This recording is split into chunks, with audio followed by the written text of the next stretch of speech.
찾으셨으면 한 절씩 교독하신 후에 마지막 11절 말씀 함께 합독하시겠습니다. 제가 먼저 8절 말씀부터 봉독하겠습니다. 안식일을 기억하여 거룩하게 지키라.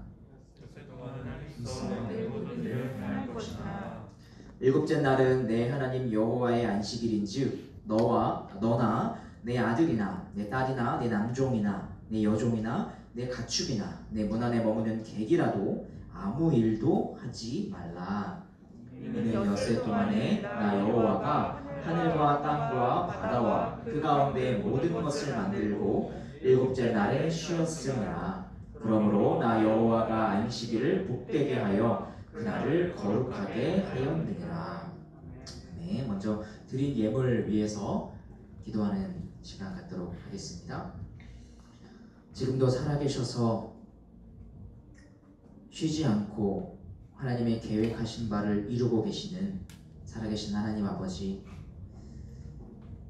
우리가 언제나 그 하나님의 운행하심을 잊지 않고 바라볼 수 있도록 우리 믿음을 주여 붙들어 주시옵소서. 주님께서 말씀을 통하여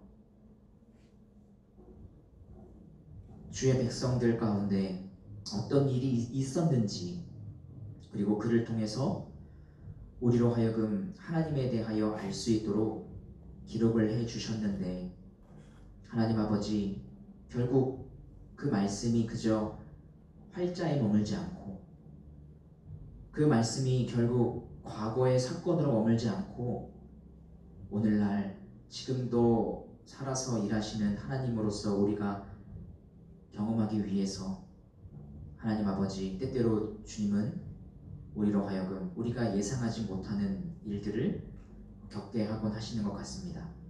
하나님 아버지, 모든 상황을 통해서 결국 이 시간의 터널을 통과한 뒤에 하나님께서 지금도 살아 역사하고 계시다는 것을 우리 모두가 경험하고 고백할 수 있는 시간 될 수 있도록 주여 도와주시옵소서.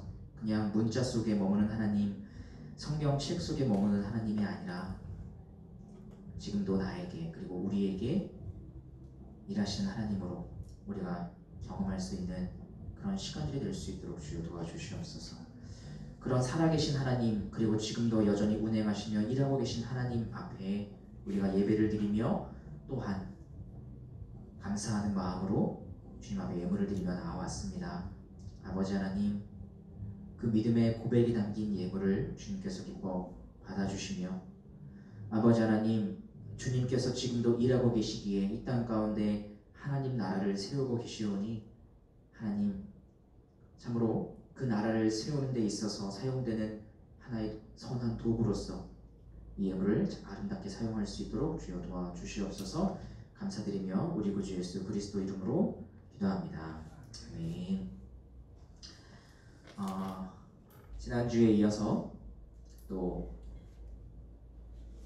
영상으로 각자 처소에서 예배드리고 계시는 이청년부 여러분들을 주님의 이름으로 환영하고 또 축복합니다. 이 자리에 함께 계신 분들은 당연하죠. 오늘 함께 나눌 4계명은 처음으로 등장하는 긍정명령입니다. 그러니까 1계명부터 앞선 3계명까지는 무엇을 하지 말라라고 하는 부정형으로 되어 있는데, 이 안식일에 관한 계명은 무엇을 하라라는 긍정형으로 되어 있다는 말입니다. 그렇다면 하나님은 이 제4계명을 통해서 우리에게 무엇을 하라고 요구하고 계신 것일까요? 이 부분을 확실하게 하기 위해서는 오늘 본문을 먼저 그 히브리어 좀 원문으로 정확하게 볼 필요가 있습니다.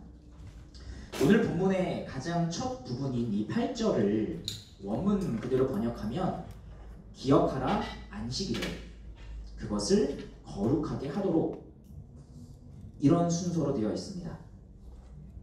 기억하라 라는 말이 가장 먼저 나오면서 강조되고 있어요.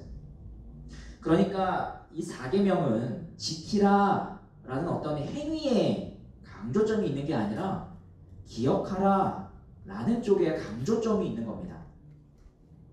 물론 기억하라 라고 해서 단순히 머릿속으로 생각만 하면 된다는 의미는 아니에요.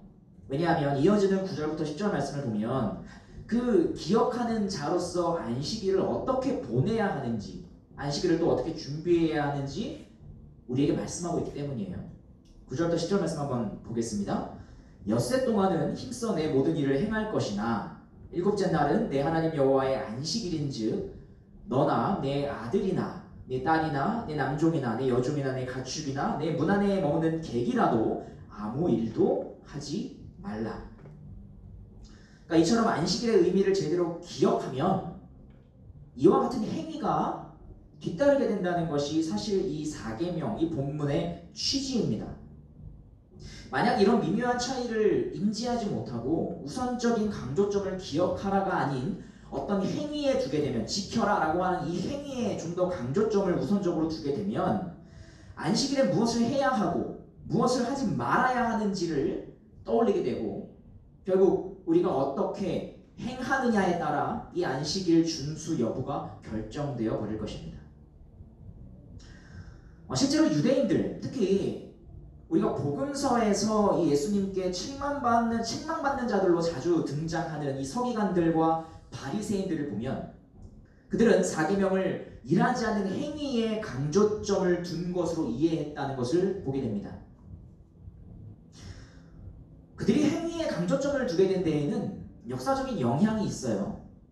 수백 년 전에 그들의 조상이라 할 수 있는 이 북이스라엘과 남유다는 시간이 흐르고 세대가 지나갈수록 하나님을 향한 마음이 작아질 뿐 아니라 점차 하나님으로부터 돌아서기 시작했습니다.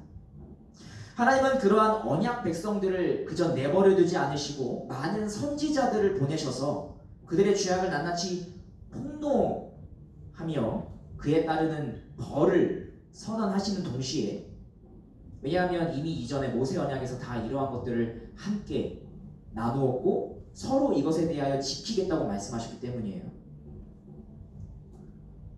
그러면서도 동시에 하나님은 그러한 이스라엘 백성들의 마음을 돌이키고자 믿음을 지키는 자들에게 있을 미래의 소망을 함께 선언하도록 선지자들에게 말씀을 베푸셨습니다.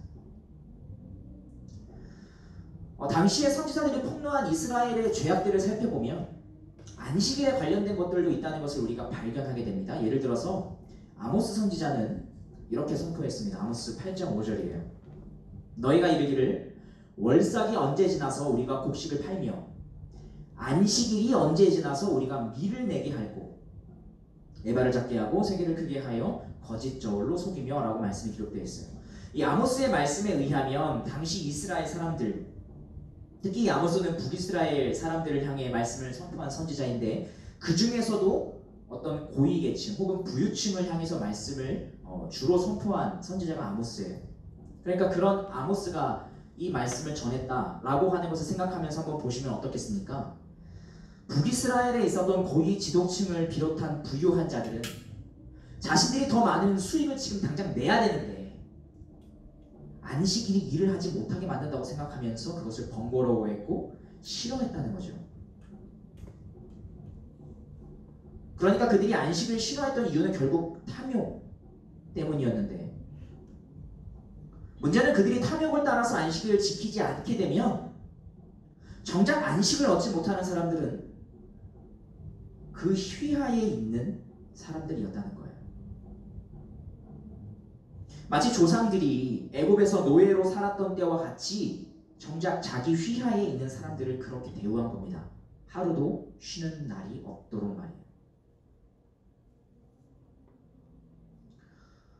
많은 선지자들의 외침이 있었지만 대다수의 이스라엘 백성들은 그 마음을 돌이키지 않았습니다.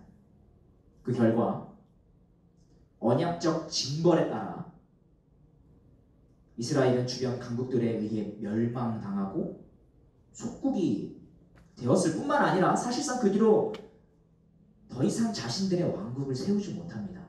이스라엘은 계속해서 속국의 위치를 벗어나지 못해요.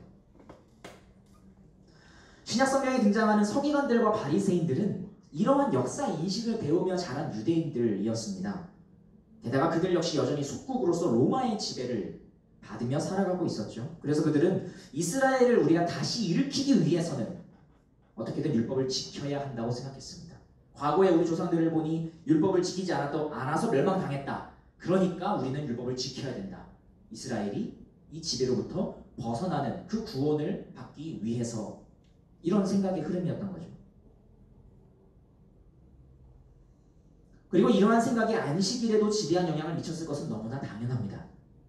그러다 보니 기억하라가 아니라 일을 하지 않는 어떤 행위에 강조점을 두고 안식일을 바라보게 되었습니다.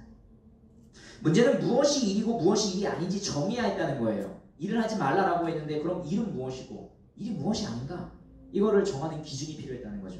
그래서 그들은 우선 39가지 일의 뿌리가 되는 것들을 정했는데, 예를 들면 뭐 짐을 운반하는 것이라던가 매듭을 맺는 것, 불을 켜는 것, 등잔을 옮기는 것, 여행하는 것, 음식을 만드는 것, 그리고 심지어는 병자를 치료하는 것까지, 이런 등등의 39가지의 종목의 일들을 모두 안식일에는 금지했어요. 근데 이건 약과입니다. 심지어 이 39가지 금지된 일은 계속 세분화되면서 한없이 늘어갔습니다.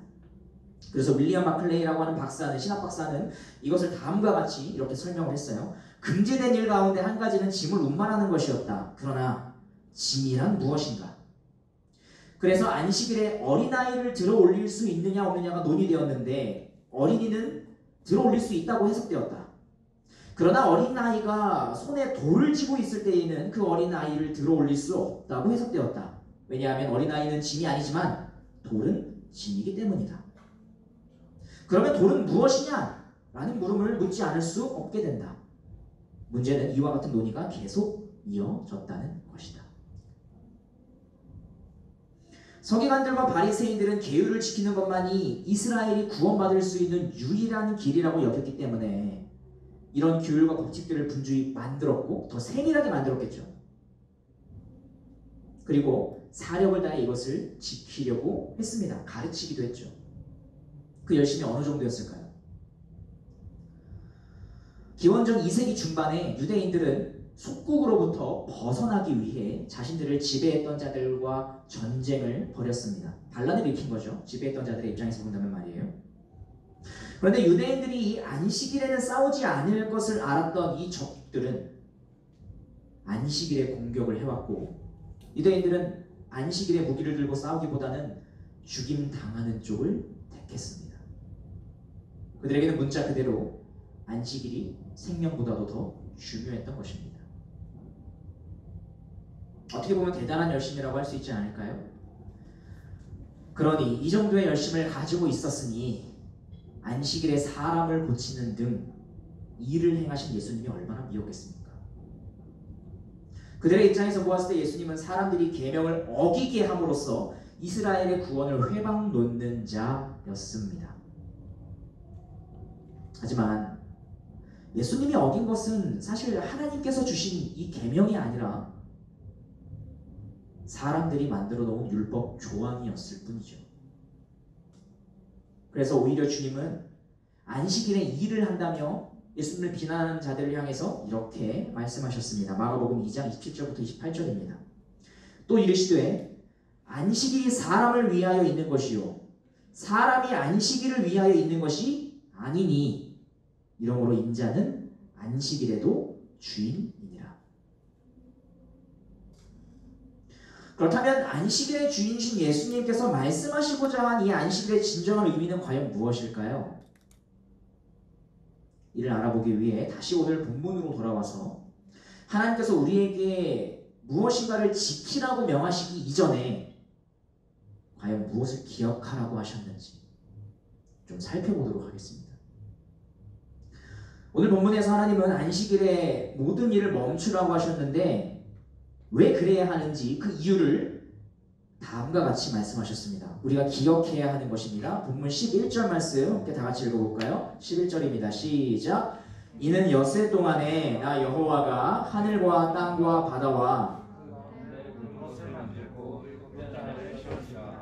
그러므로 나 여호와가 안식일을 복되게 하여 그날을 거룩하게 하였느니라. 하나님께서는 지금 우리에게 안식일을 명하시면서 창조주 하나님을 기억하라고 말씀하고 계세요.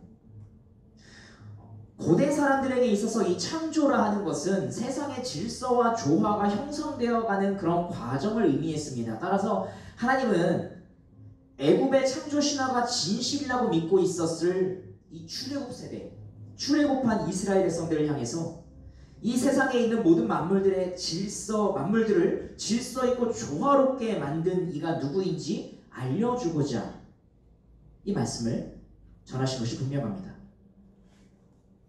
하나님은 6일간 창조 활동을 하실 때마다 그 날마다 보시기에 좋았더라 라고 말씀하셨고, 특별히 모든 창조의 일을 마친 이후에는 보시기에 심히 좋았더라 라고 선언하시고 그 뒤에 안식을 취하셨습니다. 이것은 각 날마다 그 하나님의 속성을 따라 모든 만물이 완전한 조화를 이루는 그런 아름다운 상태로 창조되었는데, 각 날마다 말이에요.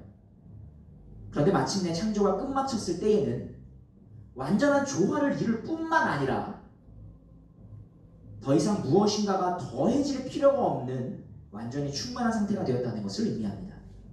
예를 들어 음악에 좀 비유해보자면 점점 더 많은 화음이 쌓여가는 것을 한번 생각해 볼 수 있습니다. 최고의 피아니스트가 있다고 해봅시다. 최고의 피아니스트가 독주를 하는 것도 우리는 충분히 아름답고 그것 자체로 완벽한 연주라고 할 수 있어요. 그런데 거기에 바이올린, 첼로, 더블 베이스 등 현악기가 조화를 이루며 더해지게 되면 더욱 풍성한 음률을 만들어내죠. 그리고 또다시 거기에 트럼펫이나 트롬본, 호른 같은 관악기가 조화롭게 더해지면 이번에는 경쾌하고 웅장한 소리를 만들어줍니다.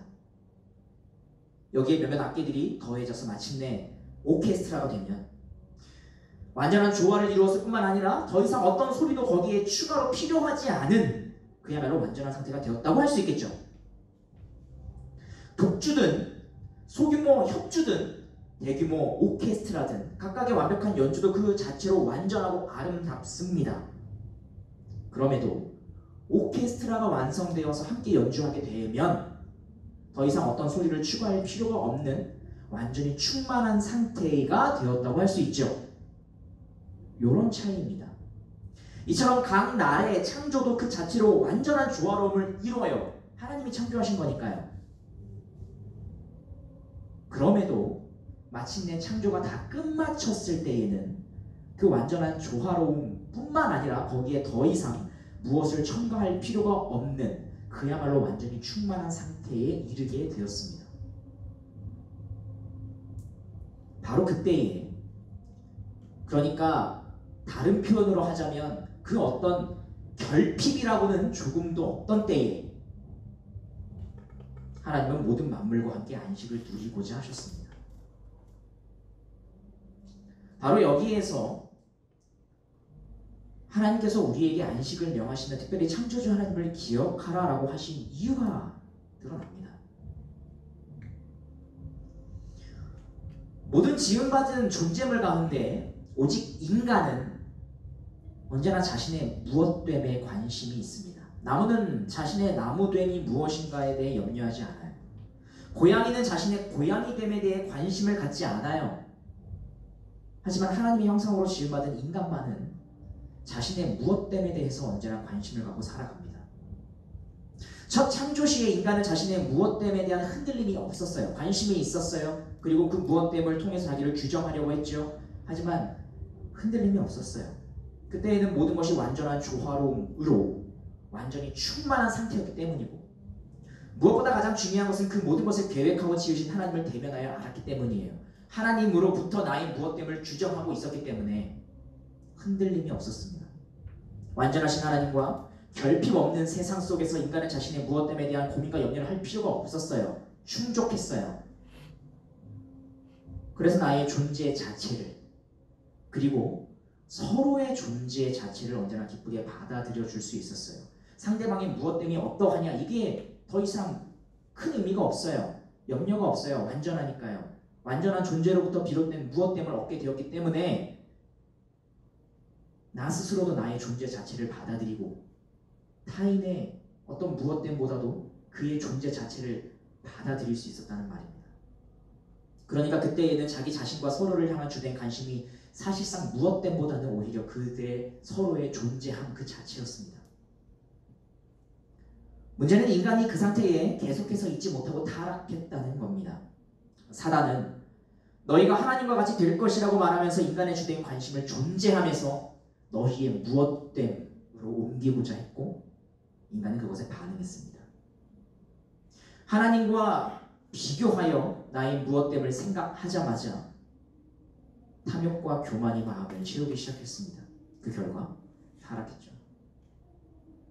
타락 이후 인간은 더 이상 하나님을 대면하지 못하게 되었을 뿐만 아니라 하나님의 성품에 대한 그 왜곡된 인식으로 인해서 하나님을 적대시하는 마음까지 품게 되었습니다. 이제는 하나님으로부터 나의 무엇됨을 규정할 수 없게 됐어요. 그것을 원하지도 않고요. 게다가 이 세상도 완전한 조화로움이 깨져서 결핍이 생기게 되었습니다. 이때부터 인간은 자신의 무엇됨에 대해 고민하고 끊임없이 염려하기 시작했습니다.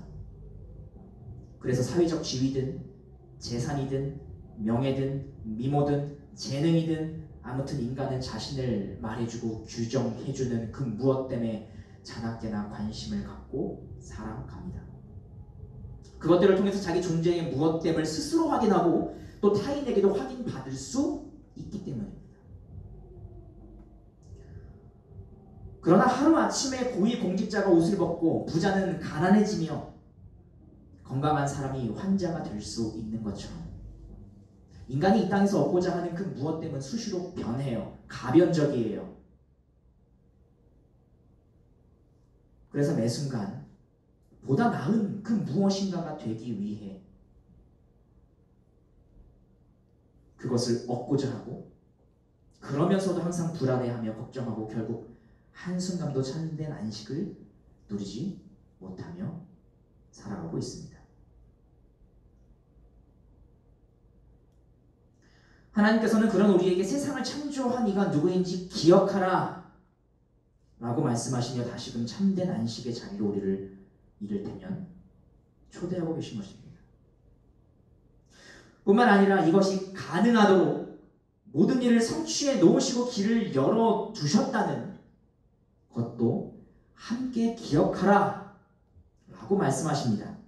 십계명에 기록된 또 다른 본문인 신명기에서는 제4계명에 대해서 이렇게 기록하고 있습니다. 신명기 5장 12절부터 15절입니다. 유일하게 4계명만 두 본문이 내용이 달라요. 내 하나님 여호와가 내게 명령한 대로 안식일을 지켜 거룩하게 하라. 엿새 동안은 힘써 내 모든 일을 행할 것이나 일곱째 날은 내 하나님 여호와의 안식일인즉 너나 네 아들이나 네 딸이나 네 남종이나 네 여종이나 네 소나 네 낙이나 내 모든 가축이나 내 문 안에 유하는 객이라도 아무 일도 하지 못하게 하고 내 남종이나 내 여종에게 너와 같이 안식하게 할지니라. 너는 기억하라. 네가 애굽 땅에서 종 되었더니 네 하나님 여호와가 강한 손과 편팔로 거기서 너를 인도하여 내었나니 그러므로 네 하나님 여호와가 내게 명령하여 안식일을 지키라 하느니라. 출애굽기가 창조주 하나님을 기억하라 라고 말씀하고 있다면 이 신명기는 출애굽 사건을 가리키면서 구속주 하나님을 기억하라 라고 우리에게 말씀하고 있습니다. 애굽의 노예였을 때 안식이라고는 전혀 누릴 수 없었던 것처럼 창조주 하나님의 초대가 있다 할지라도 그것에 응하기 위해서는 우선적으로 탐욕과 교만에 노예된 상태에서 벗어나야 하기 때문입니다. 오늘날 우리는 예수 그리스도를 통해 구속주 하나님을 기억하게 됩니다. 태초에 삼위 하나님께서 모든 일을 마치시고 안식을 취하셨듯이 성부 하나님과 성령 하나님의 도움 가운데 예수님은 자기 백성들의 죄를 대신 짊어지기 위한 모든 일을 마치시고 6번째 날 저녁 안식일 넘어가기 직전 십자가에 달려 죽으셨습니다. 그리고 안식일 날 무덤에서 죽음 가운데 안식을 취하셨습니다. 우리 대신 말입니다. 그리고는 안식 후 첫날에 다시 부활하심으로 죄에서 벗어날 뿐만 아니라 다시 하나님 품 안에서 안식을 누릴 수 있는 그 새로운 창조가 이루어졌음을 선언하셨습니다. 그래서 주님은 우리로 하여금 너희는 새로운 피조물이다 라고 선언하고 계시는 것입니다. 예수님께서 자신을 가리켜 안식일의 주인이라고 하신 것은 바로 이와 같은 이유에서였습니다. 따라서 신약시대를 살아가는 우리는 더 이상 구약시대의 안식일로 주어진 토요일이 아니라 다시금 재창조가 된 것을 선언하고 있는 그 주님께서 부활하신 주일을 안식일로 여기며 지키고 있는 것입니다. 구약에서는 안식일이 일을 해나가고 일이 끝마쳤을 때 안식일을 바라보는 것이었다면 신약을 살아가는 우리는 예수님에 의해서 구속의 사건이 다 끝났고 거기에서부터 다시 새롭게 시작되는 창조물로서 이제는 하루하루를 살아가는 자리로 부름받은 것이죠. 우리는 흔히 가정을 안식처라고 부릅니다. 그러나 가정이 일을 하지 않는 곳이기 때문에 안식처인 것은 아닙니다. 누구든 가정에서는 아무 일도 하지 않기 때문에 거기가 안식처가 됩니다 라고 생각하고 있다면 그 사람은 안식의 의미를 제대로 모르고 있는 것이고 오히려 그러한 생각 때문에 다른 가족의 안식을 방해하고 있는지도 모릅니다. 가정이 안식처가 되는 이유는 일을 하지 않기 때문이 아니라 가정이란 본질적으로 그저 가족의 있음, 그 존재에 관심을 둘 뿐 가족의 무엇 때문에 관심을 두는 것이 아니기 때문입니다. 좋은 부모는 자녀의 무엇 때문이 아니라 그저 자녀의 존재 그 자체에 관심을 두고 기뻐합니다. 성숙한 자녀는 부모의 무엇 때문이 아니라 부모라는 존재 자체로 감사하며 그 안에서 안정감을 누립니다. 이처럼 나의 모습 그대로를 보여줄 수 있는 유일한 곳이 바로 가정이라는 점에서 가정은 안식처가 됩니다. 나의 무엇됨을 벗고 그저 나의 있는 모습 그대로 받아주는 곳이 있다면 그것은 정말 좋은 가정이라고 할 수 있겠죠. 그래서 사도 바울은 특별히 가정과 교회를 연결해서 설명했던 겁니다. 교회도 그러한 곳이 되어야 한다는 의미로 말입니다.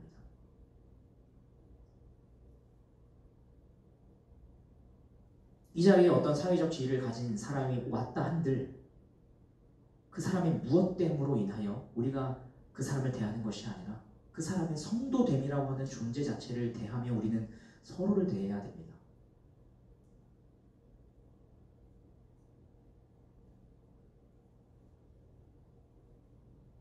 오늘날에는 그나마 어떤 계급이 명확하게 구별되어진 사회가 아니기 때문에 적어도 어떤 지위, 자위 그런 게 없잖아요. 중세시대에 예를 들어 왕정시대 같은 경우를 생각을 해보면 그때는 확실한 계급이 있었습니다. 왕이 있었고 공작, 여러 귀족들이 있었어요. 그때 당시에 가톨릭으로부터 나와서 가톨릭도 사실은 계급체계 아닙니까? 교황, 주교, 사제, 그렇죠? 그런 계급 제도에서부터 떨어져 나와서 개신교회를 세웠던 종교개혁자들은 설사 왕이라 할지라도 교회 안에 오면 한 명의 성도임을 강조했습니다. 왕이라 할지라도 그가 성도인 이상 장로의 다스림을 받아들여야 한다고 그렇게 말씀했어요.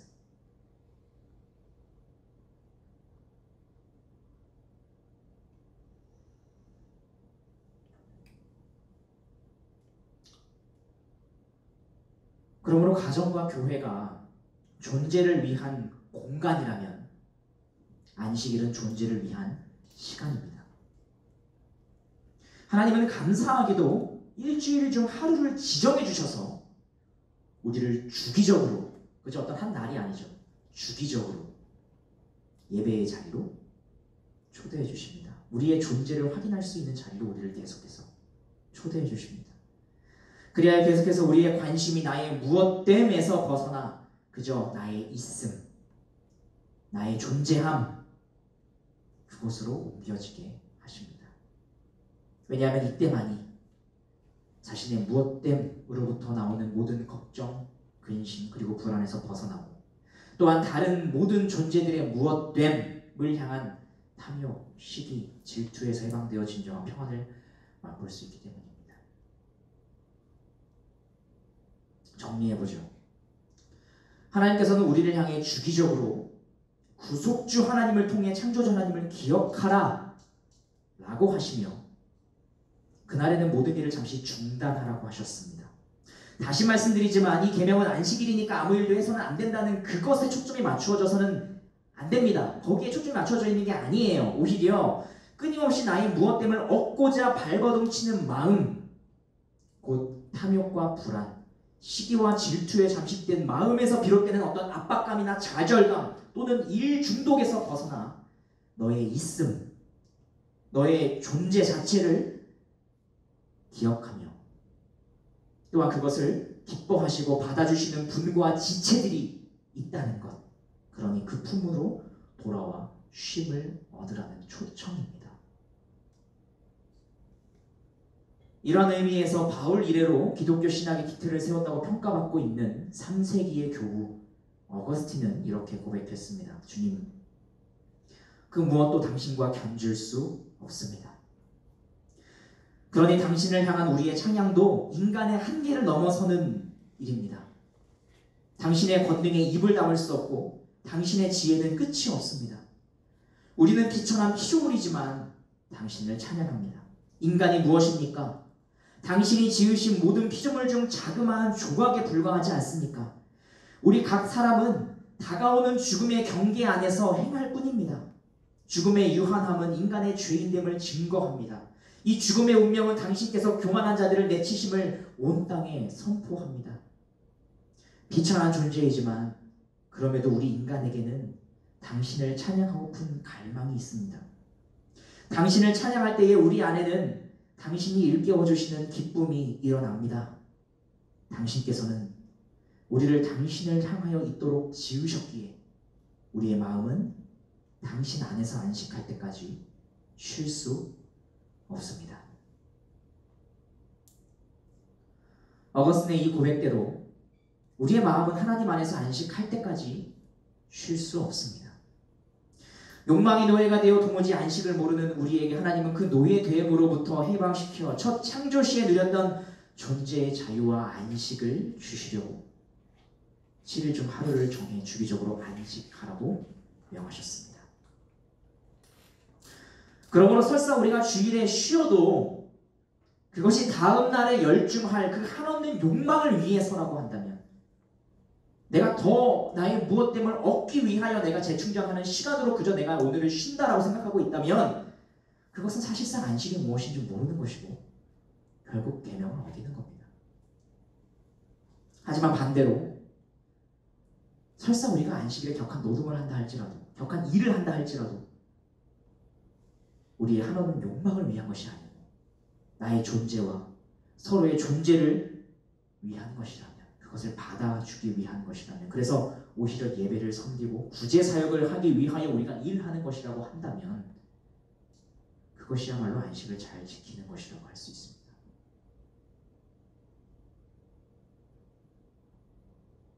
그래서 웨스트민스터 대유문답 117문답은 우리가 안식일을 어떻게 거룩하게 해야 하는지 이렇게 정리하고 있습니다. 안식일 혹은 주일을 어떻게 거룩하게 하여야 합니까?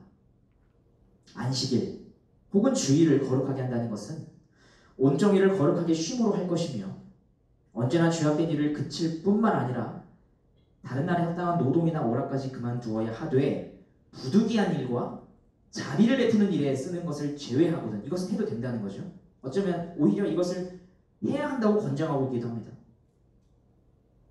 그 시간을 전적으로 공적으로나 사적으로 하나님께 예배하는 일에 드리는 것을 기쁨으로 삼아야 할 것입니다. 그 목적을 위하여 우리는 우리의 마음을 준비하며 세상 일을 미리 부지런히 절제 있게 배치하고 적절히 처리하여 주일의 의무에 보다 더 자유로이 또는 적절하게 행할 수 있어야 합니다. 6일 동안 힘써 행하라라는 말씀이 어떤 의미인지 아시겠습니까? 7일날 온전히 안식하기 위하여 앞선 6일을 열심히 일해야 되는 겁니다. 제4계명은 여러분의 꾸밈없는 존재 자체를 받아주시겠다는 하나님의 초대입니다. 이 안식을 풍족히 누리기 위해 우리는 한 주를 정리할 줄 알아야 되고, 또한 우리가 주일날 이 예배 안에서 뿐만 아니라 이 하루, 이 안식 안에서 우리가 풍족히 누린 그 쉼을 통해 한 주를 살아가야 할 것입니다. 이렇게 우리의 삶을 정리하고 절제하며 주님께서 우리를 초청하시는 그 안식의 자리에 초점을 맞추며 살아가는 모든 2000년부 한 사람 한 사람 되시기를 주님의 이름으로 축복합니다. 우리 이 시간 함께 내 모습 이대로 찬양하면서 각자의 자리에서 기도하는 시간 갖도록 하겠습니다.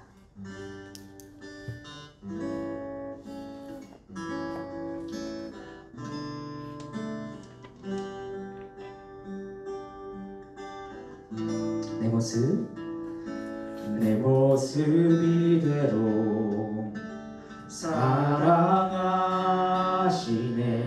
연약함 그대로 사랑하시네. 나의 모든 발걸음 주가 하시나니 날 인도하소서. 내 모습 이대로 사랑하시네. 연약함 그대로 사랑하시네. 나의 모든 발걸음 주가 하시나니 날 인도하소서. 주의 날개 아래 거하는 것 주의 임재 안에 거하는 것 나의 가장 큰 소망 나의 가장 큰 은혜 주와 함께 동행하는 일 주의 날개 아래 거하는 것 주의 임재 안에 거하는 것 나의 가장 큰 소망 나의 가장 큰 은혜 주와 함께 동행하. 우리 손을 다시 한번 고백해 보겠습니다. 내 모습 이대로 내 모습 이대로 사랑하시네. 연약함 그대로 사랑하시네. 나의 모든 발걸음 주가 하시나니 날 인도하소서. 주의 날개 아래 거하는 것 주의 임재 안에 거하는 것 나의 가장 큰 소망 나의 가장 큰 은혜 주와 함께 동행하는 일 주의 날개 아래 거하는 것 주의 임재 안에 거하는 것 나의 가장 큰 소망 나의 가장 큰 은혜 주와 함께 동행하는 일 주의 날개 아래 거하는 것 주의 날개 아래 거하는 것 주의 임재 안에 거하는 것 나의 가장 큰 소망 나의 가장 큰 은혜 주와 함께 동행하는 일 주의 날개 아래 거하는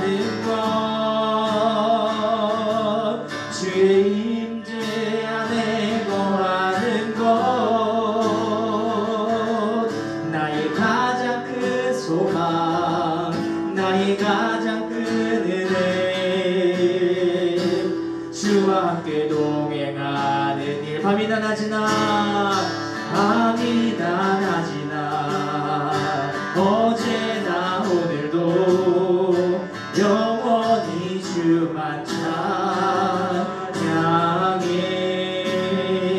외롭고 슬플 때 낭만하여 넘어져도 언제나 주만 찬양하게. 내 밤이나 낮이나 어제나 오늘도 영원히 주만 찬양해. 슬플 때 낭만하여 넘어져도 언제나 주만 찬양하겠네. 우리 시간 좀 그렇게 고백했으면 좋겠습니다. 어쩌면 우리는 이 4계명을 대할 때 과연 내가 안식일을 단순히 지켰냐 지키지 않았느냐, 단순히 내가 교회를 빠뜨렸느냐 빠뜨리지 않았느냐, 그것에 초점을 맞추었을지 모르겠습니다. 그러나 하나님께서 우리에게 이 계명을 주신 이유는 너는 무슨 일이 있더라도 교회를 빠져먹어서는 안 돼 라고 말하면서 우리를 그렇게 다시 억압하려고 하는 것이 아니라 오히려 우리로 하여금 너의 존재 자체를 다시 돌아볼 수 있게 해줄게.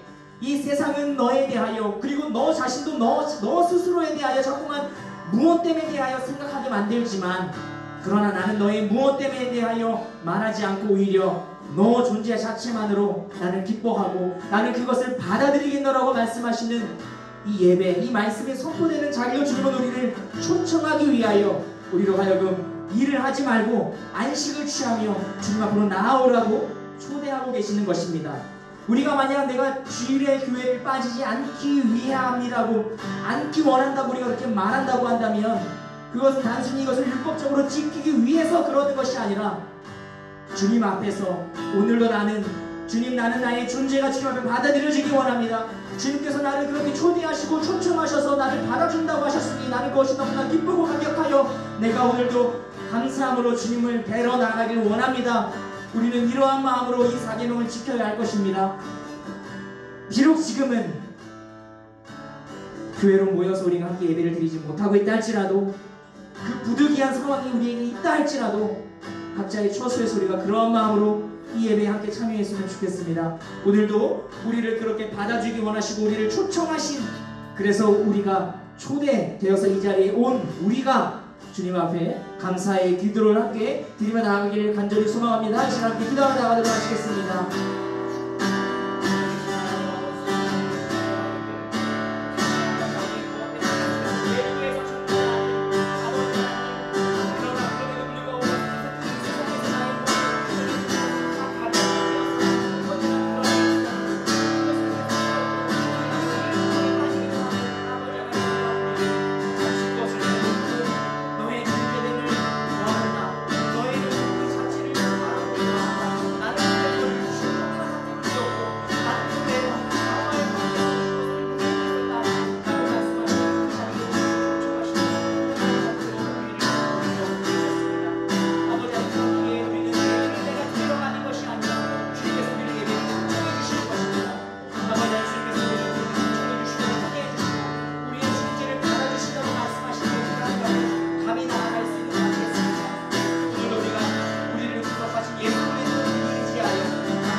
아버지 하나님, 이 주일도 나에게 안식을 주기에, 온전한 안식을 누리기 위하여 나머지 6일을 열심히 일하며 삶을 정리하고 어쨌든 삶을 살아갈 수 있는 우리가 될 수 있도록 주여 도와주시옵소서.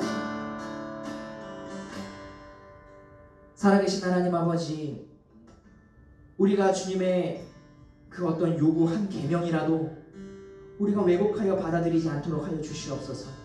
주님은 우리를 죄인으로부터 해방하여 주시고 우리를 억압하고 억눌린 자로부터 우리를 자유롭게 하시기 위하여 주님께서 이 땅에 오셨다고 말씀하셨습니다. 주님께서 우리에게 요구하시는 계명은 결국 하나님 안에서 우리가 누릴 수 있는 안식과 기쁨들을 더 많이 누릴 수 있도록 우리에게 주신 것이므로 아버지 하나님, 우리가 그 가운데로 기쁨 가운데 나아갈 수 있도록 주여 도와주시옵소서. 이 계명 하나하나가 참으로, 그리고 이 주일날 우리가 드리는 예배 안에서 우리가 그리스도를 다시 한번 기억하고 그분을 만나고, 그래서 하나님 앞에 나의 존재 자체가 받아들여졌다는 그 기쁨이 언제나 우리에게 있게 하시고, 그것으로 말미암아 아버지 하나님, 우리의 삶이 자발적으로 정리되고 절제되는 방향으로 나아가는 우리 모두가 될 수 있도록 주여 도와주시옵소서. 이제는 우리 주 예수 그리스도의 은혜와 성부 하나님의 무한하신 사랑하심과 성령 하나님의 교제인도 충만케 하신 은총이 우리의 존재 자체를 받아들여 주시는 그 삼위 하나님으로 인하여 그것이 너무나 기쁘고, 때로는 좌절감과 때로는 일 중독으로부터 우리를 벗어나게 해주신다는 것을 감사히 여김으로 말미암아 나머지 우리 6일의 삶도 이날을 위하여 준비하는 날이 될 수 있도록 그 마음을 다짐하는 모든 이청년부 한 사람 한 사람 위에 이제로부터 영원토록 함께 있을지어다. 아멘.